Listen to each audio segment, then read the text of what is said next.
there, this is Malorian, and this is going to be a Paintisode. I'm actually doing this early, so I have some natural light, so this will be kind of cool. But basically what a Paintisode is, if this is your first time, is I'm just going to be yapping for about an hour, doing some painting. The whole idea is that you're going to be listening to this while you're doing your own hobby stuff, and at the end of it, I'll be done painting some things, you'll be painting some things, and I can get some stuff off my chest and talk about things at the same time. So one of the things I want to touch on from last episode is this guy here. Now, I picked him up. He's an old model, and I figured he's supposed to be the special character coming from the Orcs and Goblins book. There's the guy that's on the Wolf Rider special character, basically, and I figured, oh, this is him, right? There you go. It's a goblin riding a wolf. It's got to be the model for him. And it turns out the reason why his face looks so weird is that he's actually a hobgoblin. He's actually a special character from the Chaos stores, and this means I actually own 2 hobgoblins now. I have this guy, and I also have the BSB that somebody sent me as well. That was pretty cool. Now, that almost does kind of bug me a little bit more because now if I use him, it's more like I'm doing a proxy. I mean, the whole thing kind of makes sense where it's a wolf and it's a goblin on top. But all of a sudden now, my interest in painting him has kind of gone away because really I could be playing against Chaos Dwarves with my Orcs and Goblins. We could have exactly the same model, and his would be correctly representing his, and mine would be incorrectly showing mine. So that is unfortunate. I don't know. I'm going to hold. It is a cool model. If you haven't seen it, go to last Paintisode. But it is a pretty cool model, given how old it is for sure. I mean, the shield is pretty bland, but yeah, we'll put that on the back burner, back there with my 3 other eagles, and we'll talk about what I'm actually going to be painting. Of course, I have my converted trolls that I've been working on for a while, but I'm going to be breaking things up today, and changing things up, rather, and I'm going to be painting some more night goblins and more big bosses. I have 5 more night goblin, where can I show them? Black shirt and black models, those need to work. But I have 5 new big bosses. I'm going to show them one at a time, and really, I should say, when I first got, these are all based off of the old night goblins, and they're bigger than the current ones. And actually, when I first got them in a trade, which was almost nothing, I think I gave the guy like a chocolate bar, and he gave me like 20 of these guys. I was actually saving them because I thought maybe in a later book they'll be like goblin biggins, and I'll just use these models for them. So I just put them to the back and waited. But man, these guys are now perfect for being the heroes that you want to spam. Because for 30 points for the guy and 4 points for the great weapon, they're such a good buy. So I already have a good number already made. But the problem is that their weapons actually don't seem extreme enough. Now remember, these are goblins, so they're pretty dang small. And so for some of them, I gave like the axes or the mace from the Black Orcs. And that weapon is like, 80% the height of the body. Which, to be fair, if I had a weapon I was using that was this tall on me, it's a great weapon. It's freaking huge. But for these guys, when you compare them to other models and stuff, this didn't look big enough. So these are some other ones I made where, for the most part, they're all just based off of the spears that these guys used to have. I just pull off the shield, clip off the top of the spear, and there you go. But this one here just has the axe from a minotaur. This one here is just, you can notice that it's from an ogre club, so put that at the top there. It's like this mace on a big stick. Same thing here. Another ogre weapon just kind of added on to the end of the stick. Axe on the stick. Big, huge ogre sword. I already have like 2 of these guys painted, but they are perfect for what I'm looking for. So this is what I'm going to be painting today. Hopefully you guys are painting something interesting too. And I got a few things I want to talk about. So far I've just primed them black. I mean, these guys are so fast to paint. I was almost kind of worried that I didn't want to start painting them right away from the talking because I could be done these guys really fast, which is probably famous last words. But honestly, I spray them black. I take the black paint, go over the robes and boots. That's the vast majority of the painting I need to do. So these guys will be really fast to paint. And the best thing then is that the big reason why I'm really painting these guys now is, first of all, because I have this new interest where I want to do more Night Goblin armies, and I've been liking the whole double flea thing I've been doing. But the second part, too, is, of course, I'm doing this painting challenge. I'm behind in points, and painting up 5 of these guys is 170 points, I believe, for the 5 here. So that's a big, huge chunk of more points I'd be covered for, and it's stuff I'm going to use as well, right? So that'll be great. So we'll go on from there. I always screw up, too, whether I'm War Boss green or Goblin green. I'm pretty sure I make mine Goblin green. Pretty sure. Of course, I won't know until I put on the model, and it's like, that's the wrong green. What have I done? But luckily, that's actually pretty fast. Yeah, that's the right green. What do you know? Goblin green for goblins. Makes sense, eh? But I use this for all my orcs. Doesn't matter if it's a black orc, or regular orc, savage orc, night goblin, whatever. We're all goblin green. Because that's like that uniformity in the army when I look at it. But I'm not going to bore you with too much painting talk because that's not my specialty. You don't come to Malorian for painting advice. One of the things I did want to talk about today is some very, very surprising poll results. Had some friends over the Easter break there, played some games, some board games. We were doing ones like Powerhouse and Galaxy Truckers. But anyway, he brought up that fantasy is no longer in the top 5. And what this is a poll from 2013 of realtors, because it really is really hard to get the information you need from all the companies to really know what's selling better than what, and who's the winner and who's the loser, and blah, blah, blah.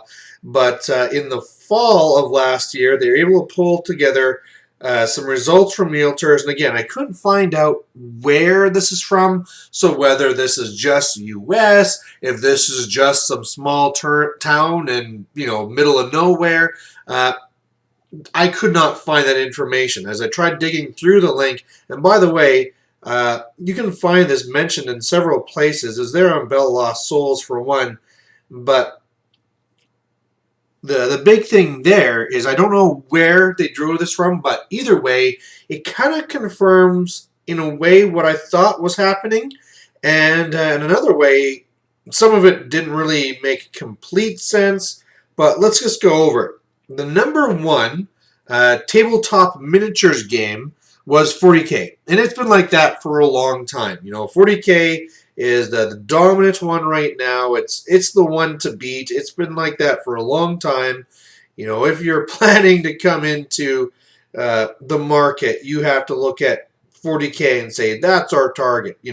Even though I'm not really a fan of the game right now, hey, it sells. You can't deny that there's tons of people who play the game and love the game. So that's number 1. Number 2, I believe, was Attack Wing. So that's the one where it's the... I always figure out which one was the X-Wing Star Wars, so Attack Wing must be Star Trek. But I might have those two reversed. Number 3 was War Machine. Number 4 was the other one, so whether it's Attack Wing or X-Wing. And then number 5 is Hordes. So fantasy isn't even on there.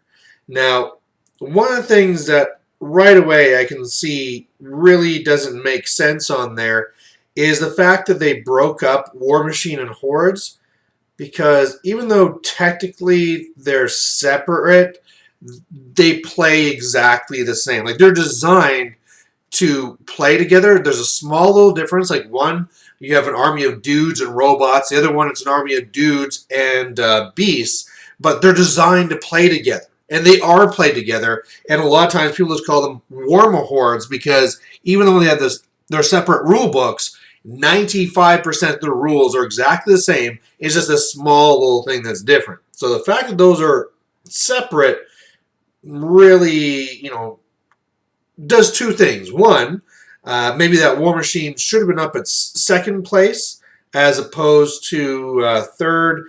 And if those are, of course, moved together, maybe then fantasy would be moving up. But the fact that those are even above fantasy, even when it's divided in half, that's really saying something. And that is kind of worrying.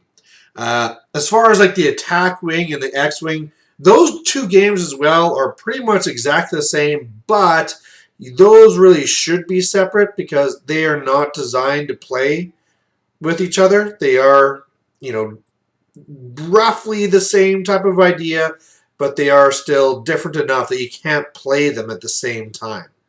I'm not a huge expert on it. I did one demo game of X-Wing, and I've watched a few games of both being played, but that's as far as I know about that, is that they can't be played with each other. And really, I mean, the reason why they're so close is because when they were making the second one, the one based off Star Trek, they just say, hey, we'll buy those rules from you and we'll use your stuff. And okay, sure. Here you can buy the rights to it and off you go. So there's that. But yeah, the fact that fantasy isn't beating either of those is really surprising to me. Now, I know I am a big fan of War Machine. I love War Machine. And I can see there, and of course, again, when I say War Machine, I'm meaning War Machine and Hordes. I can see why that's up there. I thought it was close to fantasy, but I didn't know it was actually going to be just straight out beating them. They're not like, fantasy is not even on the radar. Even when you break them up, I thought they'd be really close. And if you ever asked me, like, oh, and if you broke up War Machine and Hordes, oh, okay, then fantasy for sure will be higher. But yeah, really, really surprised to see that. As well, I mean, I know, at least around here, that the attack wing and the X-wing, that they're popular, but man, I wouldn't have thought that their sales would outdo fantasy. That's kind of crazy. And again, it kind of worried because, I mean, that's a game that when I first saw it, I thought, oh yeah, it's going to be a splash in the pan. It can't really survive because there's nowhere for the game to go. It was almost like Dreadfleet, where you see that and it's like a one-time splash. And they have made, other ships and things like that. But at the same time, there's only so far you can really go before you get like out of the main factions. And people just don't really care, right? You're starting to get to like really unheard of forces and stuff. And it's like, you're only playing that if you like the rules. Not really playing it because, I always loved it from the TV shows, right? So, but either way, worrying that, fantasy's not even on there. Now, some other ways there too where maybe the data isn't exactly showing what we think it is, again, it's not, they didn't have all the details. And I'm a stats guy, right? And I know it's lies, dirty lies, and statistics. And maybe instead of, maybe it's not money spent on the machines, right? Maybe they're not being outsold. Maybe it's units moved. Or maybe it's based off of starter sets or something like that, right? Like, maybe that information is out there, but like I said, I looked for it and I just could not find that anywhere that exactly broke down what the numbers were all about. So without those, I do have my questions, and I haven't gone back either to try and remember what was released in the fall of last year. I kind of think that was Dark Elves, but still, maybe that's one of the problems that they have is that, this year, maybe they caught fantasy during a period where there was no big release. And that's kind of the thing with the model right now for Games Workshop is that I'm sure that there's routine but small spending all the time. And then whenever there's a big release, then okay, bam, there's all that stuff going on at once. Whereas for like War Machine, they just keep on adding small stuff to the existing, right? So everyone's always kind of buying, and hey, the addition of one little unit could be what is needed to pull somebody new into the faction. So it's not that, oh, this book is brand new. It's just like, hey, we just released this one new ship, this one new model, and all of a sudden that can be pulling in new people. Man, this thing is getting pretty dry. But, and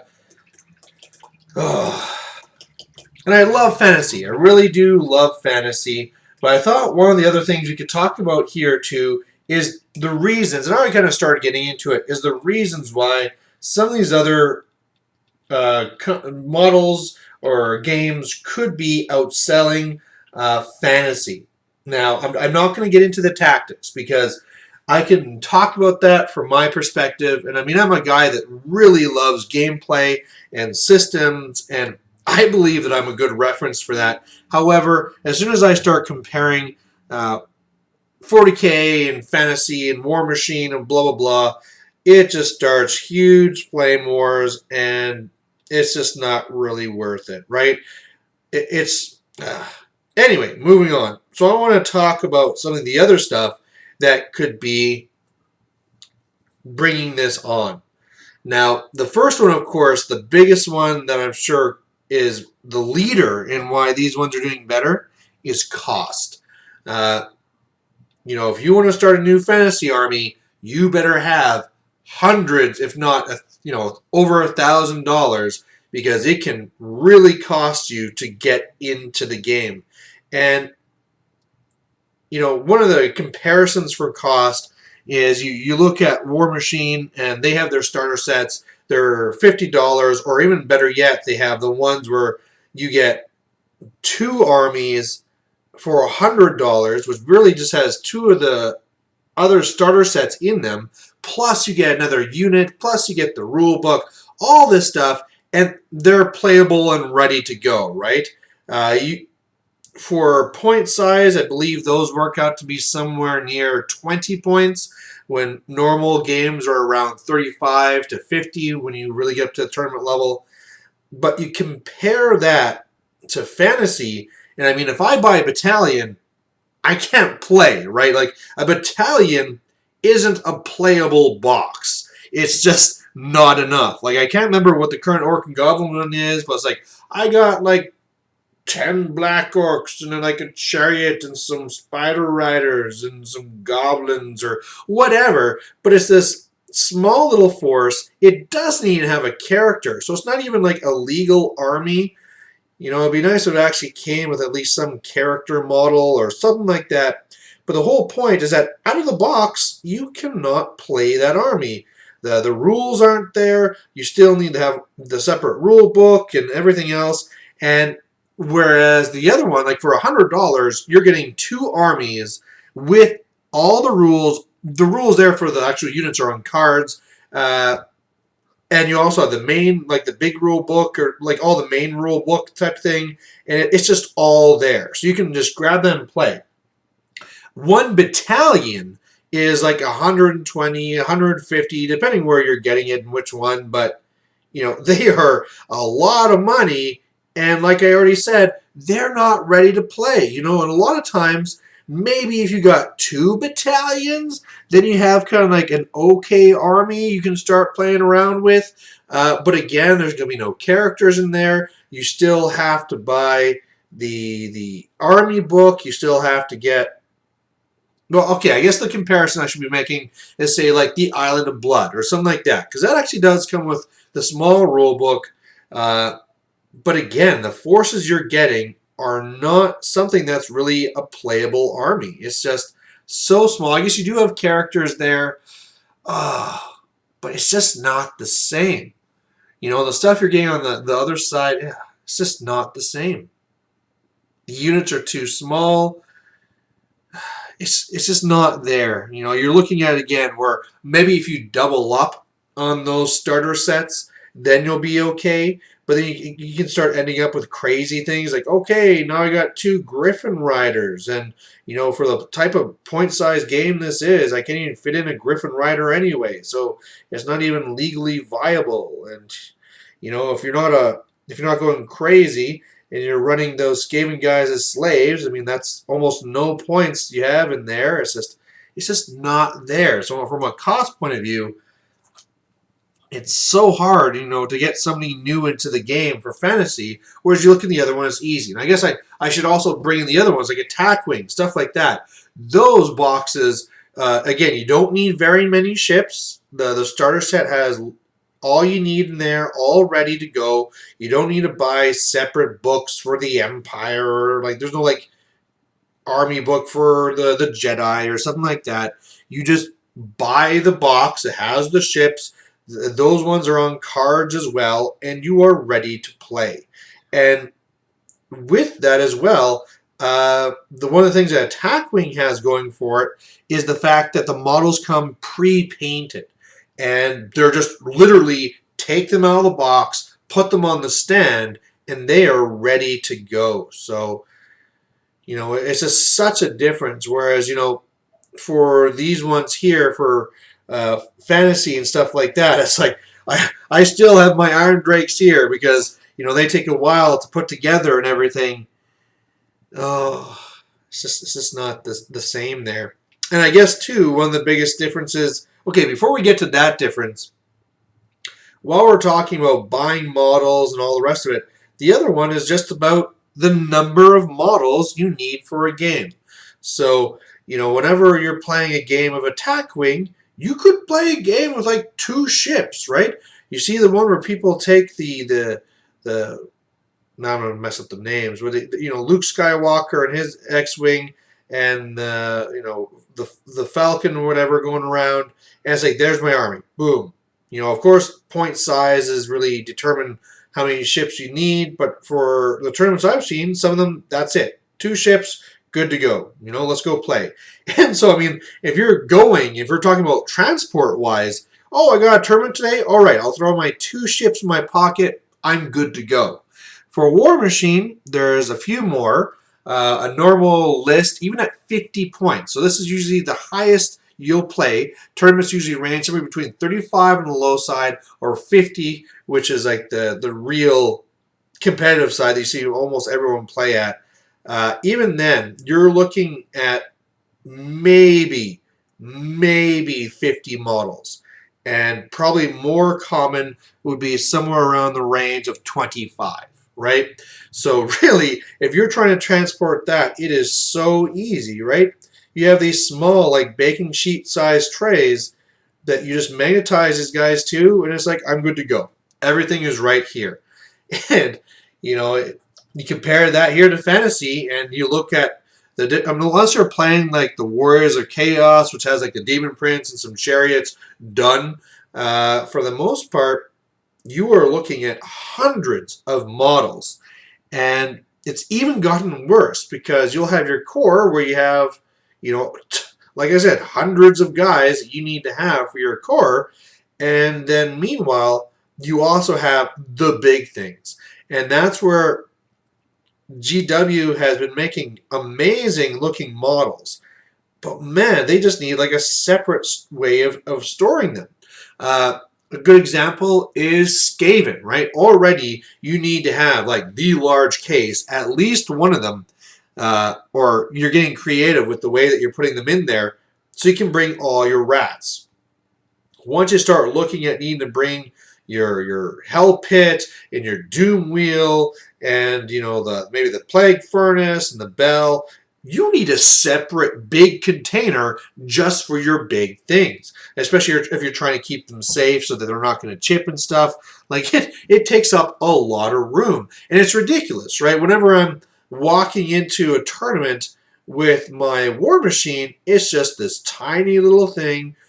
Typically, I take one of the GW foams, put it on a cookie sheet, like literally a cookie sheet, and that's it. It's good to go. That's everything I need. I get to my game. There's my list, And if it's GW, I'm walking into the tournament with this massive, massive movement tray to hold all my orcs and goblins, and it is just, even from a player's standpoint, almost like a hassle to deal with all these models. Like, man, is it a headache sometimes where after a game, it's like, okay, game's done, time to put away your dead and re-rank them up, and you're just almost wanting to cry because you're looking down and maybe one of your units of 100 night goblins got wiped out or destroyed by dwellers or whatever. It's like just gonna be there putting them all back, and that's one unit, and then you have to do that for everything else too. It's just so much work. Whereas for War Machine, again, right, it's like 25 models, so it's like, oh, you killed everything, done, right? So it's the convenience factor alone is so huge there. Probably another one you can add on there too for a reason why they're probably doing better is just the fact that the rule sets for Attack Wing and War Machine are like rock solid.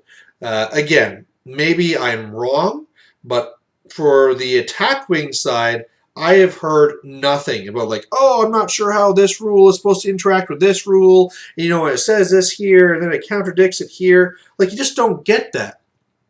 Whereas for the fantasy side, that's a big deal. And like here, we lost all the FAQs when they went to the new GW site. That's a really big deal. And one of the things I can kind of hope is that if Ninth comes out, hopefully, GW can really crack down on that and just get like serious technical writers. Like, can you imagine the difference it would make if they just employed one technical writer to say, hey, this is our rule book, these are all these rules, can you make sure that everything is 100%, that there's nothing that can really be that's interfering with something else, everything's well defined. And that could make such a world of difference. Because that's one of the biggest complaints you hear sometimes is just the fact that you need these FAQs, right? You need to have all these things saying, okay, in this tournament, how are you going to be handling on unmodified leadership, right? How are you going to be handling this? And the other ones are just clean. And again, I mean, I'm saying all this negative stuff, but you guys know me. I love fantasy. I love the epic scale of it. I love the fact that I'm using an army as opposed to what feels like just a small skirmish force.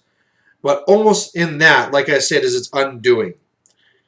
Because then you have all the work that goes into maintaining an army's worth of models as opposed to the little skirmish stuff. Update model-wise, I now have the green skin on all this stuff.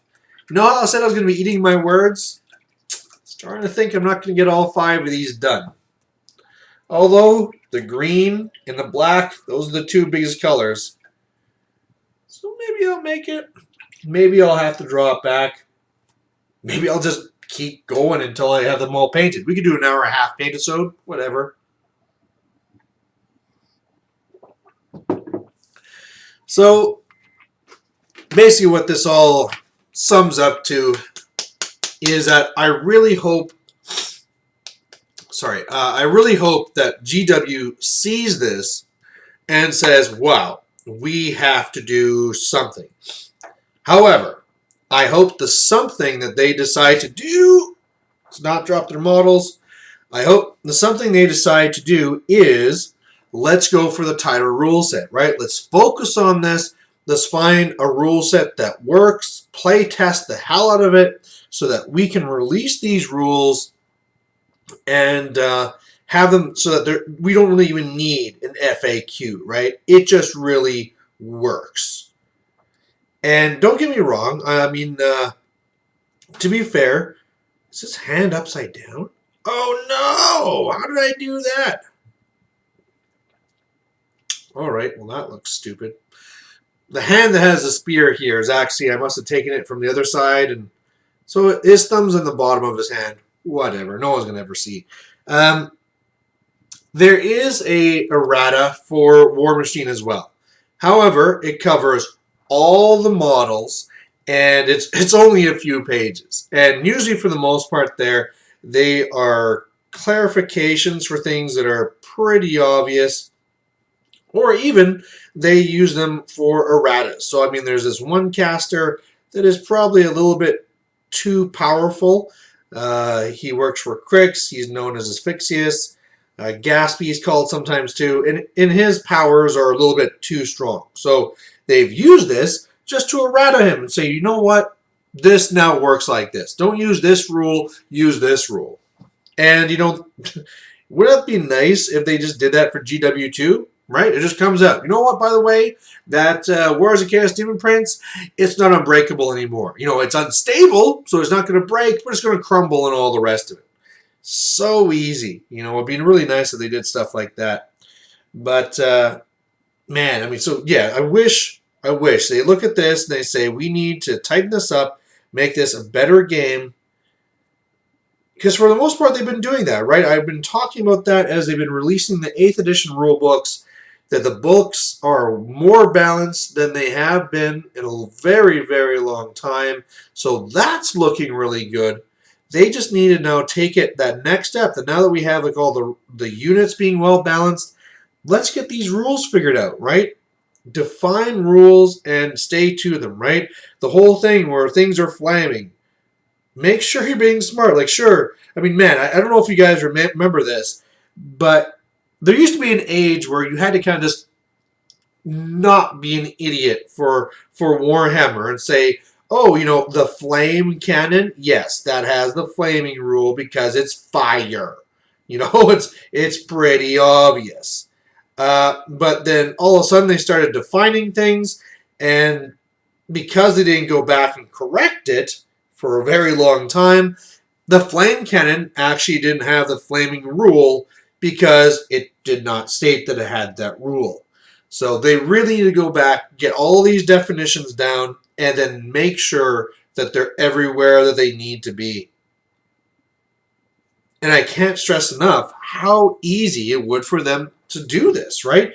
You need like one guy who your job is to go through and basically audit the army book after, read them all over, and say, okay, this doesn't really actually make sense here. See this rule? This could be interpreted many ways. Can we actually reference this to a regular standard rule? Or, oh, by the way, you have one of these always terms here, so this can actually interact negatively with this rule.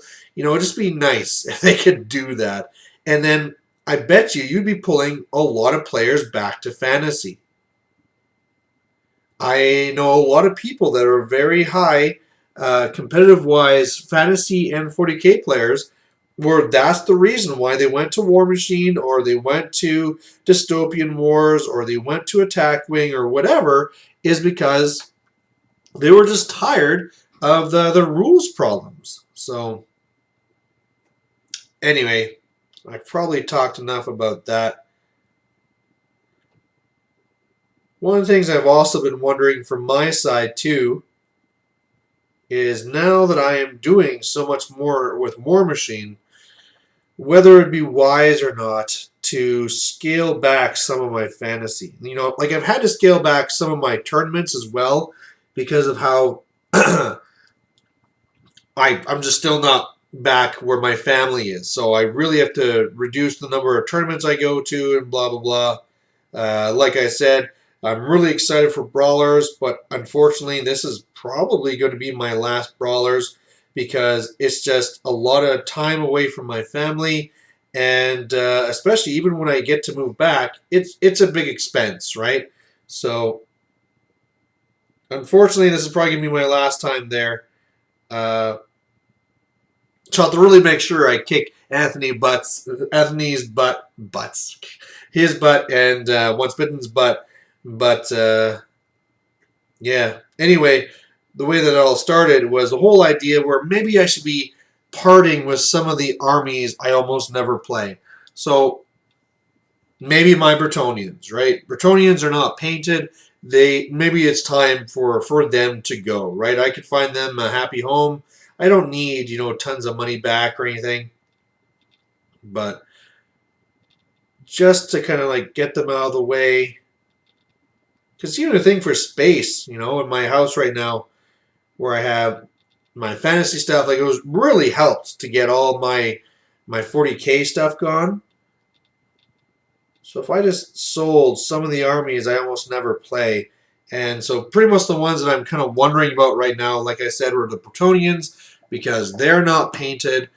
Tomb Kings, they're on the chopping block, and man, they're in a pretty poor state. When I got them in an army trade, they were already in a poor state, and then my kids have been playing with them, so I'd have to give them away for fairly cheap. For a while, I was actually thinking that I should give them Once Bitten, because he was talking about how he was wanting to start Tomb Kings, but between him not talking about it anymore, which makes me think that he's more of a competitive player, so he probably looks at Tomb Kings and says, "I'm not going to have fun with this." Plus, I don't want to give him garbage, right? He's someone that really takes pride in his models, and I know that if I give him like these garbage stuff that are broken in some parts and stuff like this, it's not worth for him to start working off something like that, right? So I don't know what I'll do with them. So they're on the chopping block. My vampire counts, which I almost never play with, because right now the stuff I have, the only competitive build I can really do is ethereal with lots of spirit hosts and wraiths, and that's just nobody really enjoys playing it. Either you don't have magical weapons and I crush you, or you do have magical weapons and you crush me, right? There's never seems to be a really mid-line fight whenever I do my vampire counts. It's always very, very one-sided. So they're on the chopping block. My lizardmen are all painted. I have lots and lots of points in them, but even they are on the chopping block, because when I literally look back over the last 5 years, I just have not played with them that much, right? And it's one of those things where they take up a lot of room because they got a lot of big models with these Carnosaurs and the Stegodons and everything else. It's like, well, I know a lot of people that who would get a lot more use out of them than me, so maybe I should just sit back and focus. If I brought things back and said, okay, I'll do orcs and goblins, dwarves, high elves, and then maybe wood elves, because hey, they're pretty much all fit in one case anyway. They're not that bad.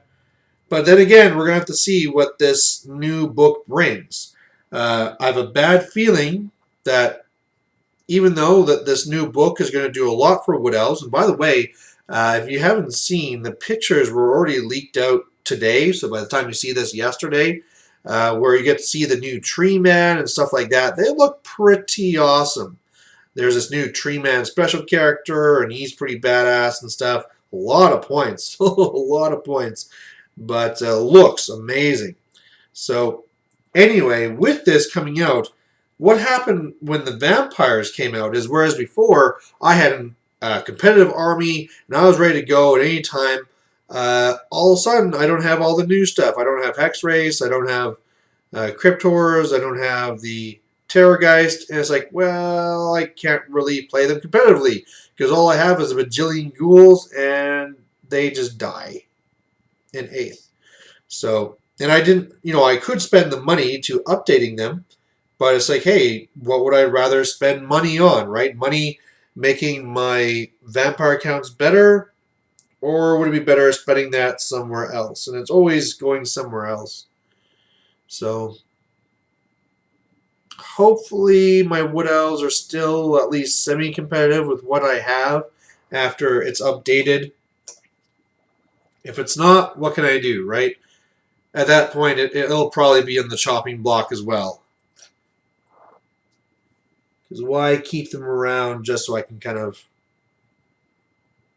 Like I said, it could be a game like the vampire counts where, oh, okay, it's just an easy win for one side or the other. Do you have a ring or anything? No, you have a stupid thing on your head, that's it. Game stupid. So yeah, looking at that, I'm I don't know what I'm waiting for to make the decision. I'm just sleeping on it for a while. Uh, I'll probably wait till I go to Brawlers. I'll go to Brawlers, see if that really instills into me, like, go fantasy, blah, blah, blah. Play all the armies. By this point, I'm looking at just scaling it back. As part of that, as for like new announcements, I am feeling kind of bad about the lack of fantasy stuff I'm able to produce. Because I know before I could easily do a couple of reports out every week for just fantasy. And whereas before I was really kind of gaining subscribers really quickly, and I was kind of watching it going, man, I could actually be passing Once Bitten pretty close here. Things really slowed down. And I think when I looked at the numbers and everything, my number of people I'm losing is going up, and it tells you where they left. And the biggest ones is when they're in an actual video. That while they're seeing a video, they decide to unsubscribe. And what I'm guessing it is just it's people seeing it. It's like, oh, it's a new report from Malorian. Go into it. Oh, it's just War Machine. And all the fancy guys don't like it, and so they just unsubscribe from looking there. So that's been, I'm not losing subscribers overall. Overall, I'm still going up. It's just going a lot slower than before. Anyway, the idea I was having was to have people be able to put their battle reports through me. So I've talked about this before. The whole idea is that you'd use it to pump your own channel and kind of just get more exposure on here. So it works for me. I get that stuff. I don't feel so bad. Works for you because, hey, you get a little more exposure. But I thought something else I could be adding to that would make it more helpful to everyone is still have my hand in that report as well. So let's say Joe somebody does their battle report and says, hey, I could put this on my channel, but how about I send this Malorian's way, and then he can put it up on his channel. Now, the next thing I could do there is I will, of course, watch the battle report, make sure it's not full of swears and nudity and all the rest of it. But then also, is this guy that had the earring? It is. Do a tactical breakdown. So after the report's done, the battle, I can talk about, okay, so there was the battle report. If it was me, or maybe the way he could have gone better is he could have deployed like this, or he could have focused on this, or something to that nature, right? Where I'm kind of giving my tactical insight after the video. So I don't know. It's just an idea. Really, I've looked into what's the best ways for this to actually work, and the best way for it to be would be through the Google Docs or Dropbox. Basically, you would just share it with me, send me a link type thing, and then from there I can download it, edit it, upload it, good to go. So really, I'm probably ready to start doing that now. I'm going to be making a fuller video on it that's going to be explaining everything because not everybody watches these Paintisodes, and I want more people to know about it. But yeah, if you are interested in doing that, because I do want to actually at least run one trial before I really start going, just to make sure I have all the hiccups worked out of it and stuff like that. But if you are interested in doing that, just let me know. I did have one person who was telling me he was interested in it before, but then he didn't actually have any reports to send me. So I got to find a new guinea pig now. So there you have it. If you are interested, the best way to get in contact with me is just through here, where you just, either you can just write a comment saying, hey, I'm interested, and I'll send you a message, or hey, you can take the direct route, just send me a message through YouTube, and then we can go from there. One of the things I will have to do with that, though, is I'll have to make sure that you can't post it on your own channel, because one of us will get flagged for unoriginal content. So there is that, but that's pretty minor.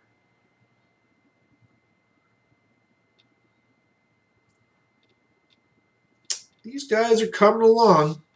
Looking at the time, we're going to be close. You know, they're going to be looking okay by the end of the time. Not great. I'll have most of the colors on them.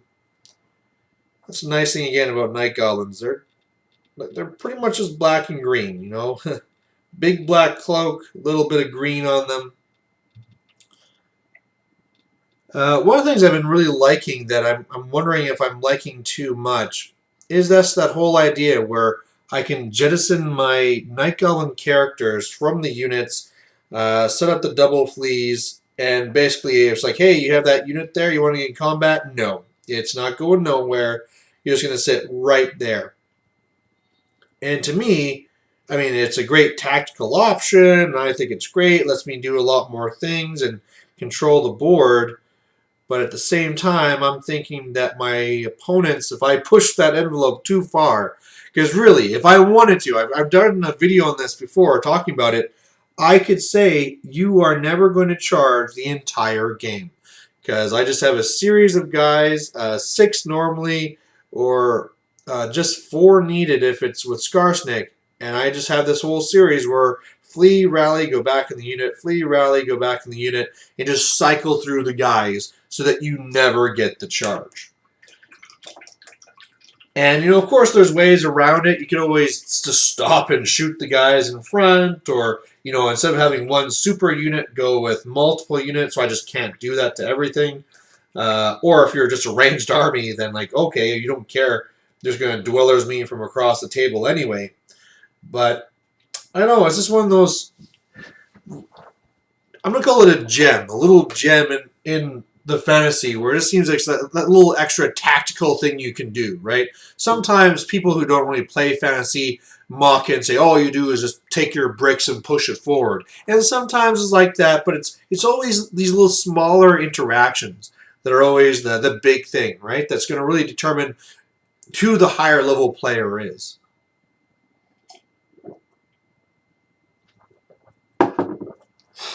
What was it? I believe it was T.M. Richards, who used to always do the Wood Elves. He used to always do those all the time.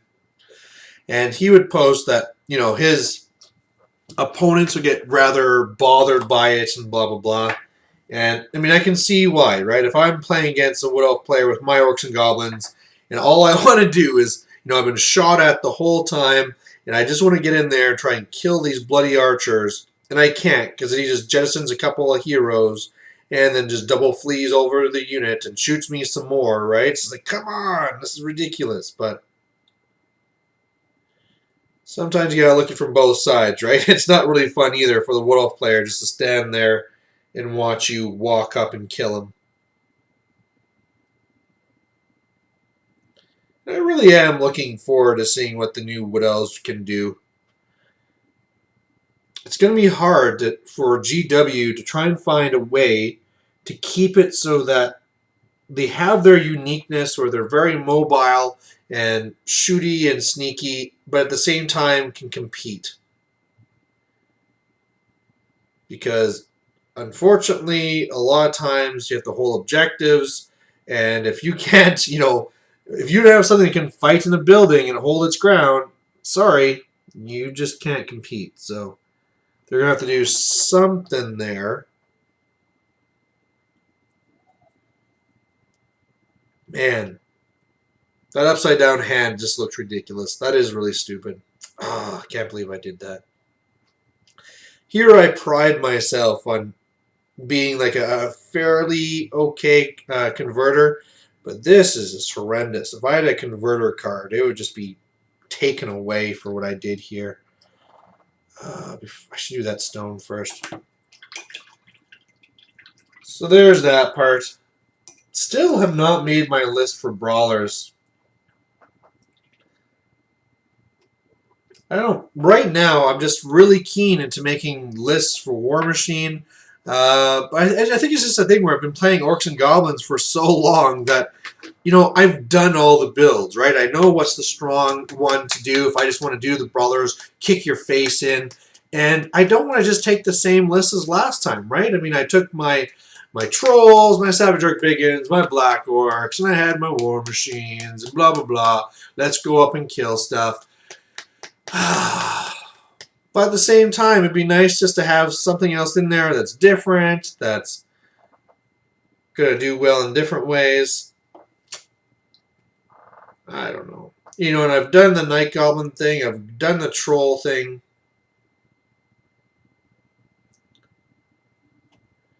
I was almost thinking it'd be fun if somebody was just like, you know what?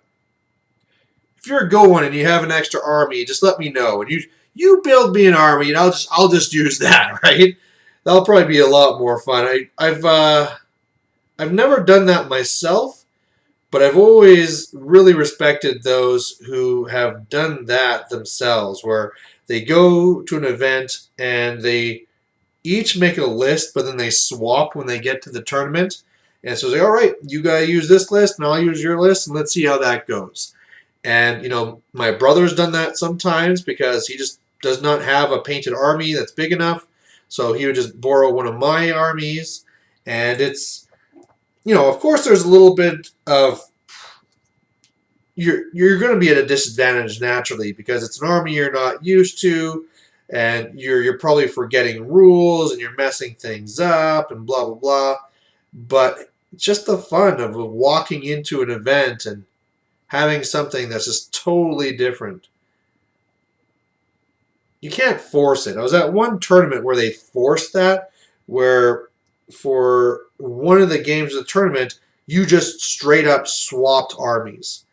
And as much as that kind of did good for balancing things, the fact that they didn't announce that before just meant that people were a little bit more frustrated because, you know, first of all, you lose all that time trying to learn the other person's army.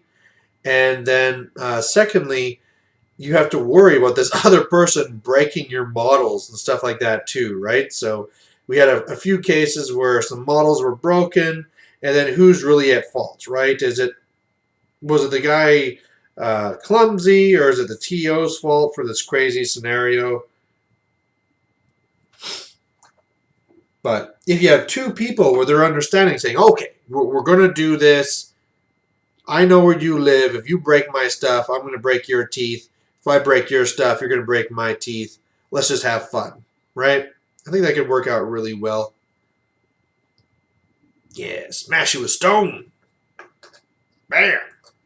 This guy's ready to break some dwarf teeth.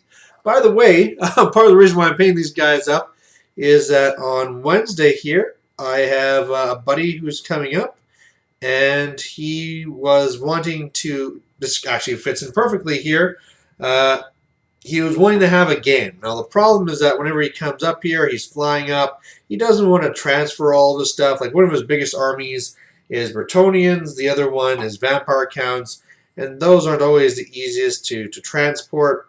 And for that, you know, he always comes here and wishes we could play a game. And so he said for this one, hey, why don't you just bring two armies, him saying that to me, and then we can play a game. And so I kind of asked him which type of army he'd want to play. He decided he wanted to go with my dwarves. And so, yeah, I got my dwarves always here because they are actually very easy to transport. I just grab the case and the smaller box with gyrocopters, and we're good to go. And I'm going to be doing Night Goblins. I have a Skarsnik army.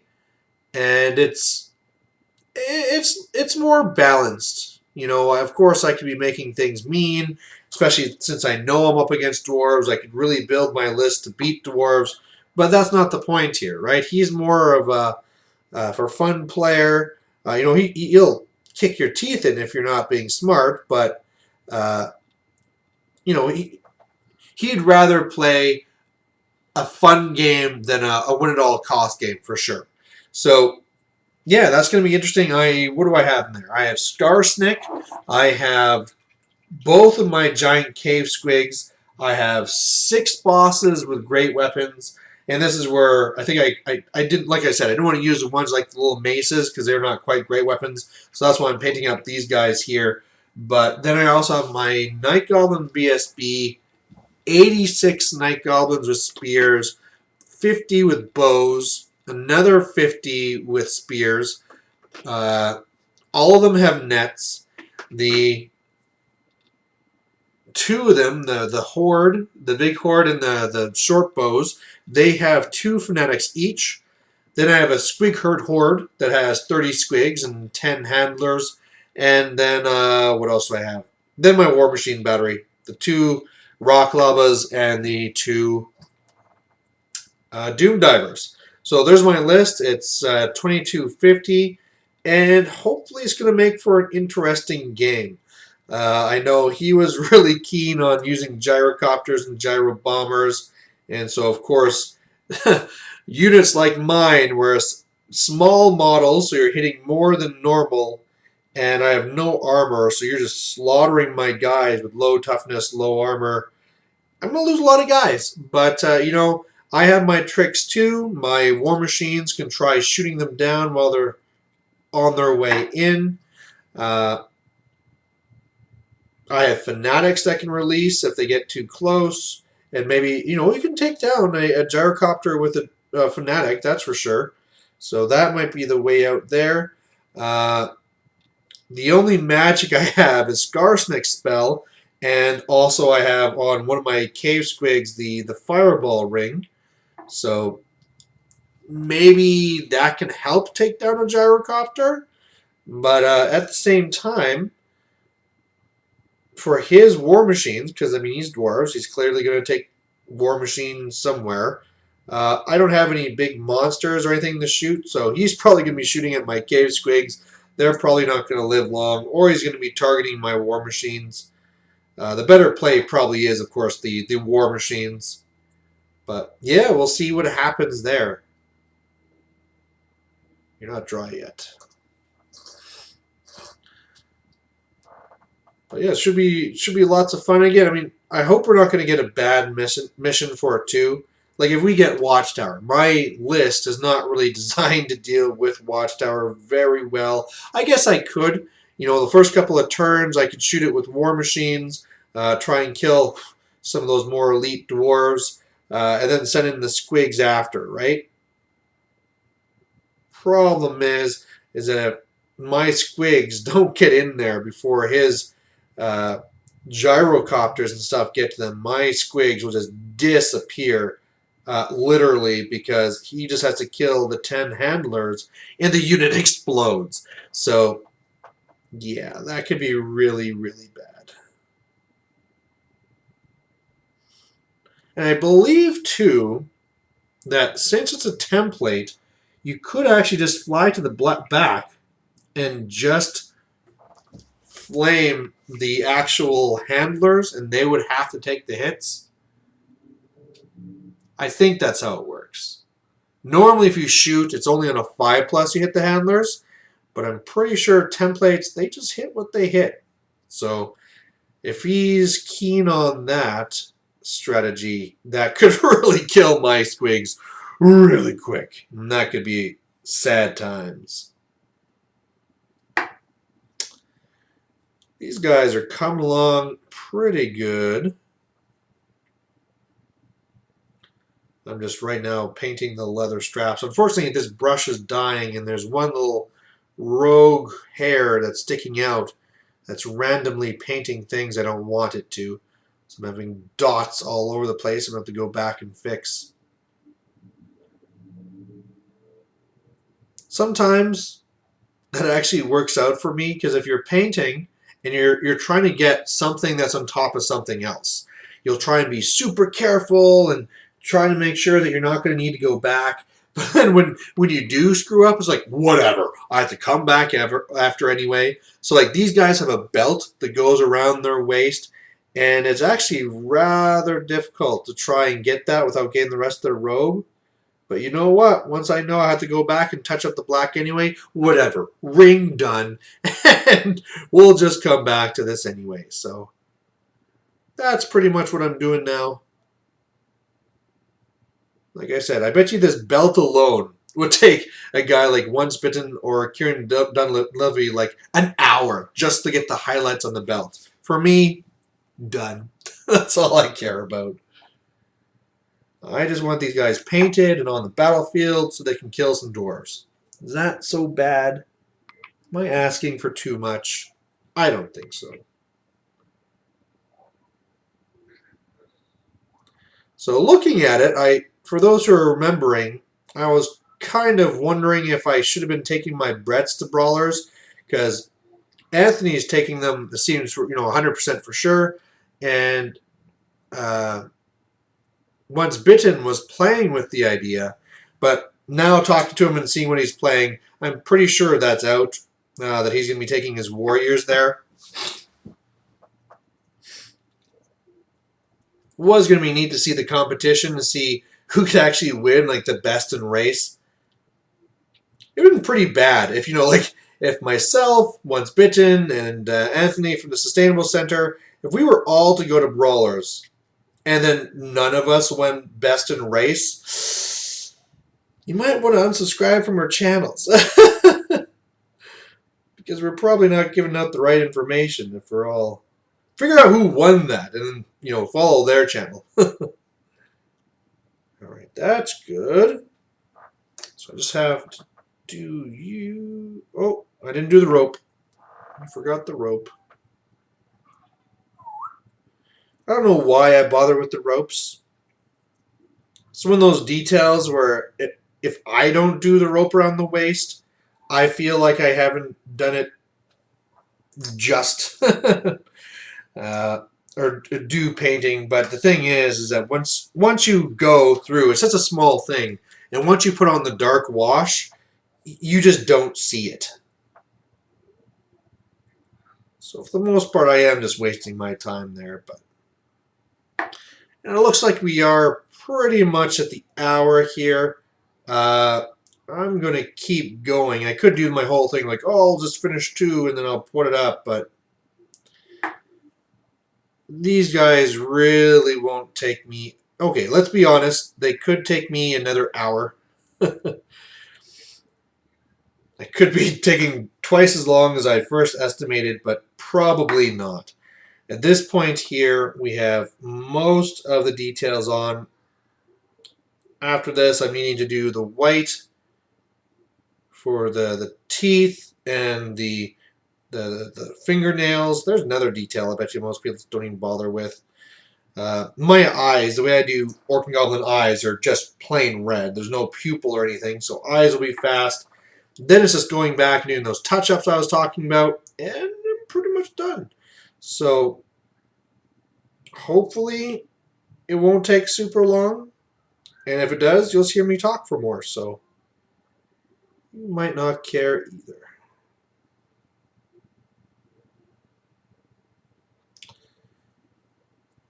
But yeah, really doing a lot of strategizing with the War Machine lately. For those who saw it, Anthony has been selling some stuff on his channel because his store closed, which is fairly bad. But anyway, he's basically selling stuff for the store to help them clear it out. And he did have some War Machine stuff. Nothing that I need, unfortunately. But I did say on there, anyone who spends at least $100 off the air, I'll spend time with you on like a Google Hangout or something, and I'll explain to you. If you're newer to War Machine, just how the game works, how those units work, what's probably the best casters to use with them. Why not? Do my part to help them out. It is really, really bad whenever these stores close because they're always, of course, the hub where everybody goes to play, and then all of a sudden they're just gone. And there'll be guaranteed a subset of people that you used to have as common gamers, and they're just gone.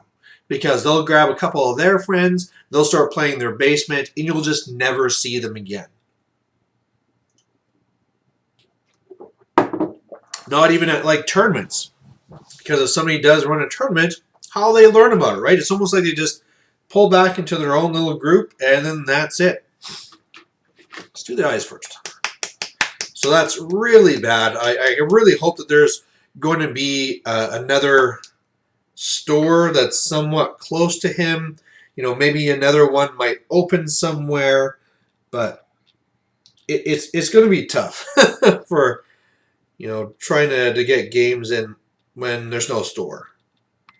So of course I'm worried about his channel.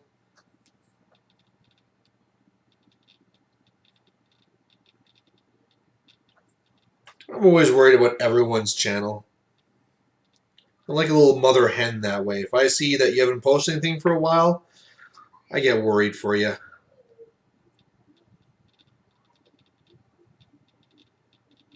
I mean, and the sad thing is that the vast majority, if you don't post a battle report for, say, 6 months, they're probably never coming back.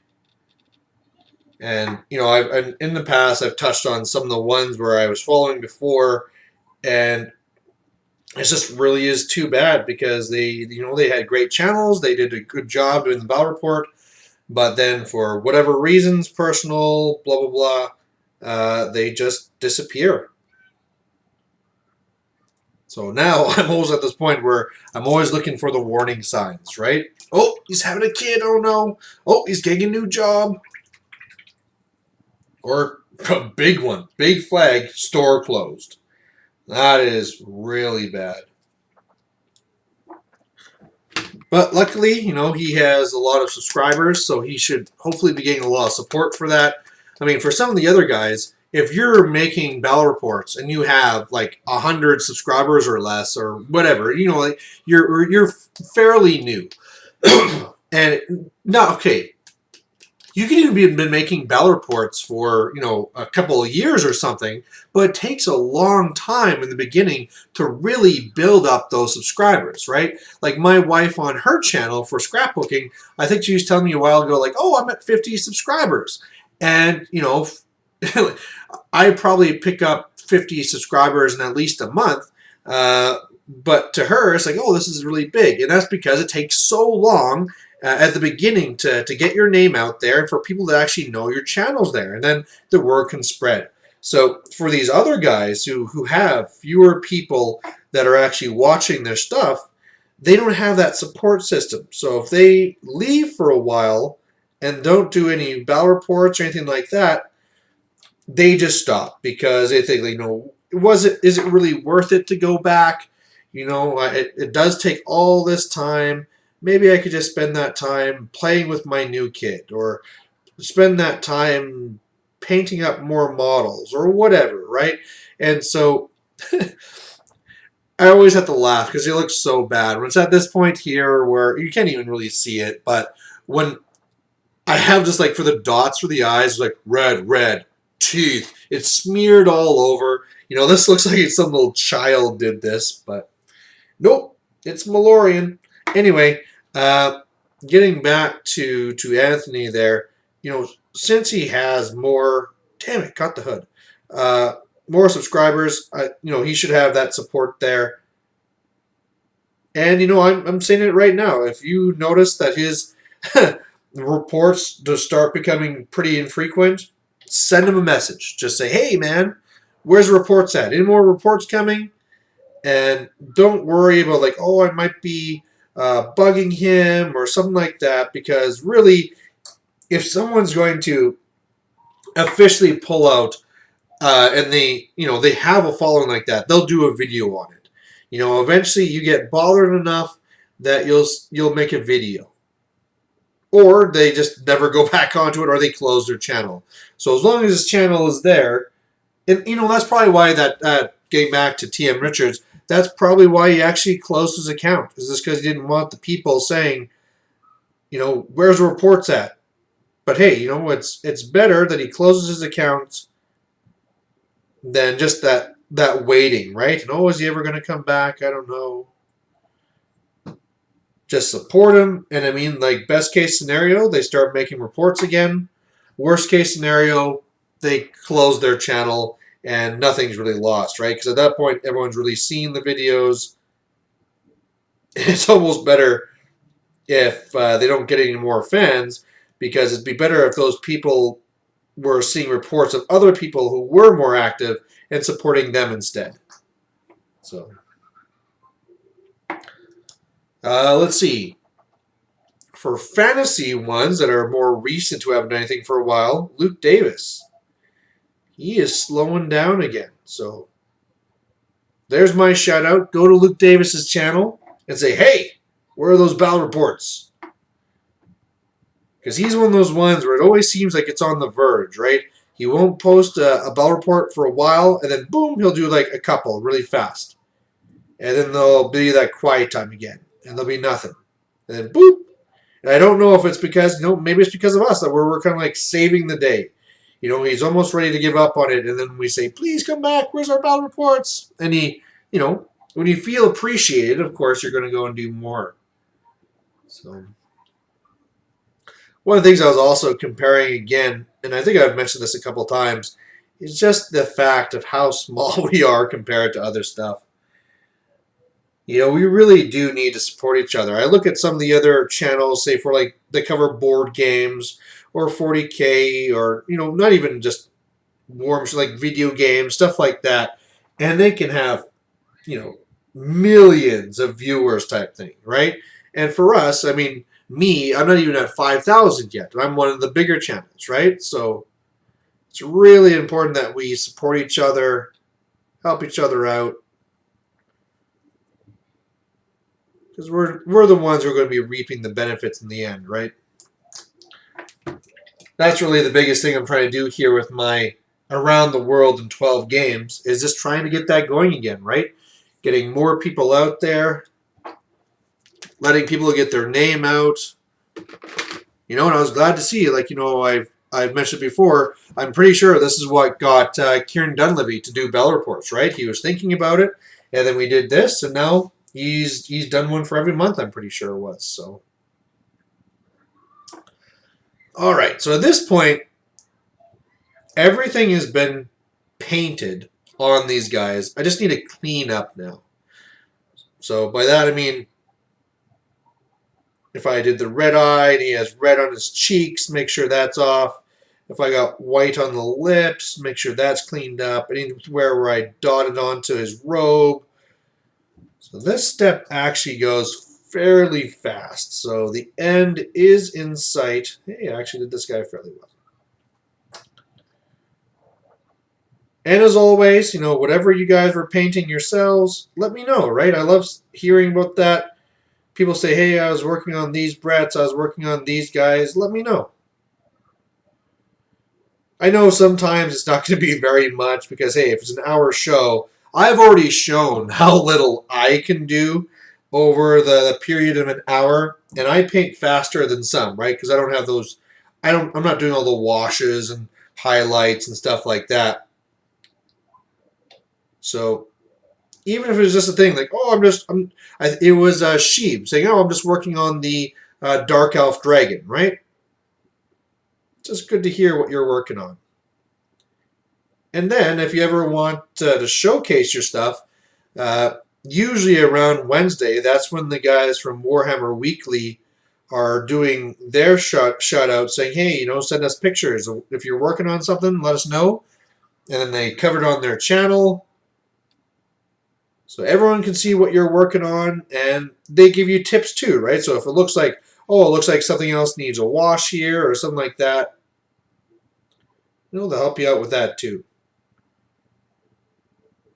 Of course, they can't always say wonderful things about everything, but they're always, they don't ever see something like, oh, this is trash. They always try and find something good to say about it to, of course, make you feel like it was worthwhile doing, and then say, all right, this was really nice. I like how you did the eyes here, but looking at the skin, maybe you want to try another wash, right? Something like that. Oh, so close, so close. With finishing these guys here, I will now be at the point where in the front of a horde of night goblins, I could have every single model being a great weapon night goblin guy. So they come in and it's so funny, like, or not funny. It's almost sad when someone comes into your Night Goblin block and they figure like, okay, I'm charging you. You'll have the Horde rank. There'll be the spears. So I'm looking at 40 Strength 3 attacks, and I'll work out the math, saying, okay, 20. Okay, you'll kill a few, and I'm going to kill lots of your guys. Whatever. Let's go in. And then they realize, oh, those are all great weapon guys, and it's ridiculous because I place them, right? Like, I know some other times it's dodgy, right? Where people start with their characters in the units, so they just place down the unit, and even though technically they're supposed to be placed at the end, they say, oh, they're already there. And then you can lose track. And like, oh, there's a hero here? Oh, I didn't know. And it really changes the math. I don't do that. I always have them separate, and I add them in after. But even then, you still have it where people just don't realize and they get surprised by it. You have heroes there? Yeah, man, you saw me put them there. This shouldn't be a big surprise. But what can you do, right? If somebody wants to be killed by my Night Goblins, I am more than happy to help them with their wishes. Although, like I said before, I've been finding that these guys have been doing... Oh, I forgot some stuff there. These guys have been doing less fighting and more fleeing. Just because I never know going into a combat whether they'll be killing these guys or not. Because, man, you can really rack up a lot of points killing these heroes. They're only 34 points, but, if you spend a turn focusing on these guys here, the heroes, you can get a couple hundred points in the bank wiping them out. And then all of a sudden, not only are you up with those points, but then the block can't defend itself, so I typically lose the block as well. And I guess that's kind of a tip right there. If you're ever fighting Night Goblins, kill off those heroes. You just have to. Play it smart. Look at them. Try and figure out which ones. First of all, ask them which ones are lords. And because they don't have to tell you what items they have, but they do have to tell you if it's a lord, if it's a hero, if it's a shaman. Ask that stuff. They also have to tell you if something's a unit champ. I can't tell you how pissed off I get sometimes when I play against somebody and it's like, okay, I'm going to direct these attacks against this model here because I think it's a character, right? Because I know that their character, they say it's in that block. And so I'll go and I'll direct all my attacks, so say with my Savage Orc Biggins or my Black Orcs, and I'll kill the model. And they'll be like, yep, there goes my champion. It's like, oh, come on, man. That can happen in stuff, say like with demons, if they really convert their army, or with Warriors of Chaos, where you can really even make your unit champs look pretty badass, right? So I guess that, by definition, means I'm a hypocrite, but like I said, take that time and ask, what's a character? And usually, too, you'll be slower, especially if it's these guys, the goblins, because I see it a lot more. I give them all great weapons, but I see it that for some of these other builds where they win, because they've gone for like the Night Goblin Death Star, they actually have the poison banner in there, and they've actually given a lot of their guys 2 hand weapons or something else like that. So for them who are striking first, and you get kind of an idea of what they have, make sure to go for those guys. Use your information. And if they're rolling dice, ask them, what is that? Oh, it's just my 4 attacks. Okay, so you just told me that those 4 attacks, 3 of them hit, but do you have the sort of striking? You can't just tell me whether things hit or not. Pretty much when you make your attacks, that's when you should be declaring at least what weapons you have. If someone's attacking you with a character and they're hitting you, they don't need to tell you, oh, by the way, I have this armor, I have this talisman, unless it's helping them out with the attack. But they sure as hell should be telling you at that point whether they have a magic weapon and whether they have something else that might be giving them hatred or something else like that. Plus, sometimes, too, you can almost sneak out more information there. You know, they're attacking. It's like, oh, do they have a magic weapon? Oh, no, I didn't give any items. Okay. And then all of a sudden you know that there's no charm shield, there's no silvered steel. You know, take all the information you can get. It's not your problem if they make a mistake. We are looking pretty much done. I missed some ropes on this guy, but for the vast majority, like I said, like this is 5 models at 34 points a drop, pop, and it says bam, bam, bam. These guys are all done. Oh, I love painting night goblins. If only painting the 200 or so that I've already painted hadn't crushed my soul. If I actually would have focused and kept on going with it, it would have been, oh man, I could have been doing my like 3,000 points all night goblins. Just hordes of night goblins from board edge to board edge. And then I could play the board that's all buildings, so I can't deploy them. Ugh.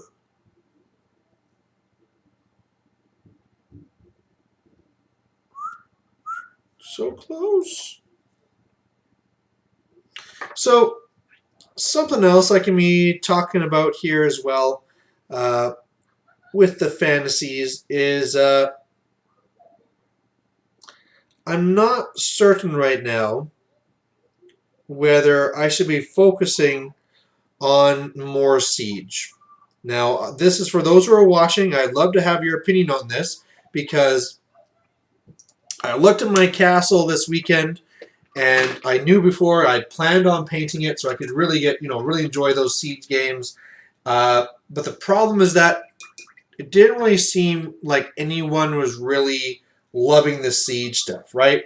My opponents were calling me up and saying, hey, we should play another siege game. The comments for the siege games weren't really like, oh, this is awesome. I want siege games, siege games, siege games. Obviously I'm not going to make every game a siege game. But, just because I love them doesn't mean I should be forcing it on others. And if I'm not going to do that, I don't want to take the time to paint up an entire castle. I suppose I could paint up the castle and then just use them as terrain. So, I mean, like, the castle comes with 4 towers. So that would mean I'd have 4 more painted towers ready to go for tournaments and stuff like that. Or I know a lot of people like using the castle for their display board. Doesn't work so well for my orcs and goblins that have this fancy smancy castle. But, if I was to take dwarves to a tournament, I could set up the castle. So maybe I could do that even if I wasn't going to get more games in. But that's the second thing I'd love you guys to kind of comment on there.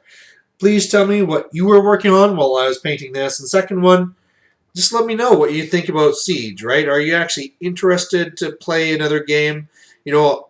Another one. There's enough guys that like Triumph and Treachery, so I can set up that really easily. I was wanting to do an underground game, but the person that I was going to play with kind of lost interest. Do you guys have any interest in seeing those rules? So, yeah, we're good like that. Because I don't know, to me, it's just something that's nice and fast and easy and different, right? I know there's people out there who hate the building rules, but hey, in Siege, you can knock down the walls, and even though you're still fighting with 10 guys, whereas normally if you lose in the building, you're stubborn and you're basically not going anywhere. With Siege, if you destroy a section of wall, if you ever lose, you're forced out. You don't even take a test. You just leave that section. So it's a pretty big deal and really balances things out. maybe, people always talk about what does GW need to do to fix buildings in the new book. Maybe give them toughness and wounds. And you could say something where, okay, they are going to be toughness 7, and they're going to have 8 wounds, right? So basically, you could attack it with troops and like slowly try and destroy the building, but probably it's going to be with war machines, right? Where you're going to be hitting with cannons and trying to destroy it that way. And then once you destroy it, then all you need is that rule right there. It's just saying that if it's ever assaulted and you lose, you automatically have to leave. Not a very big change. And then all of a sudden, the whole thing, we're like, oh no, he has like 200 night goblins in there. I'll never get them out. All of a sudden, that's not a worry anymore. They're still giving me the BS when somebody puts a ghost in there. Somebody puts a unit of the Karn race in there. That can just be game over. It's like, well, I don't have a magic weapon. Or if I do have one, it's like, well, I go in there and you just kill my one character. So, but, for the most part, maybe that's all they need to do to fix the buildings. To me, I'm almost happy with buildings the way they are now. But I know there are extremes. And so, sure, why not implement that so that that's not going to happen again? Oh, we got some black on the boot I need to fix. So let me know about that. Definitely, next time I can actually set up a fantasy game, I'll be hoping to do the Triumph and Treachery probably. I just found actually someone that lives really close to me that wants to be playing more fantasy, so that should be good for getting more games in. I guess him and his brother plays, so that should be good for an easy opponent. Not easy in the sense of like, come over and I'll beat you no problem, but something where normally it's a really big deal for me to try and arrange a game because I have to find time away from the family on my limited weekends, and then it's also like, okay, where are we going to meet? We got time issues there, but if I can say, hey, my kids are in bed, your kids are in bed, come over to my place, we'll play a game, right? That's so easy, and you can just throw that in anywhere, right? I don't need to really manage that with the wife. It's just like, nope, kids are in bed. Go ahead. You can do your scrapbooking. I'm going to play games now. And, she has her hobbies too, right? She's never sour when I say, hey, go down to your office and do some scrapbooking, right? She's like, durr, okay. I would love to do that. So that's good news.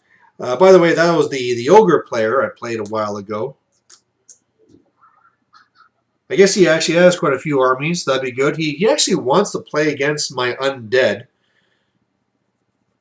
which is like I said, the Tomb Kings are in disrepair, and the vampire counts they're not competitive. So I'm probably going to be pulling out the Tomb Kings against him. We'll see how that goes. I'll have to go through all my stuff, see how many things the kids broke. Oh, another boot I gotta fix. I looked over these guys like 3 times to make sure there's no small details. But the one thing I didn't look at is their little boots. But that's pretty much it. I'm just going to go and clean up the boots now. I just put on the wash. Luckily, putting black over a black wash does not matter whatsoever. So this is not going to ruin anything. That always sucks. Whenever I do like my wash, and then after I realize I missed some other color, because then pretty much you need to go back, you need to paint it, then you got to rewash, and sometimes that makes areas too dark then, and it's just, Nope, not with this. We're looking good, looking good. Put in some black here. I guess you guys should always let me know about that too, right? Would you rather see vampire counts, or would you rather see Tomb Kings? So there you go. Go to Luke Davis's channel and say, hey, we want more battle reports. Let me know what you're painting. Let me know if you like Siege games. Let me know if you want to see Tomb Kings or Vampire Counts. And otherwise, that was my Paintisode. So hope you guys liked watching it, and we'll catch you later. Bye.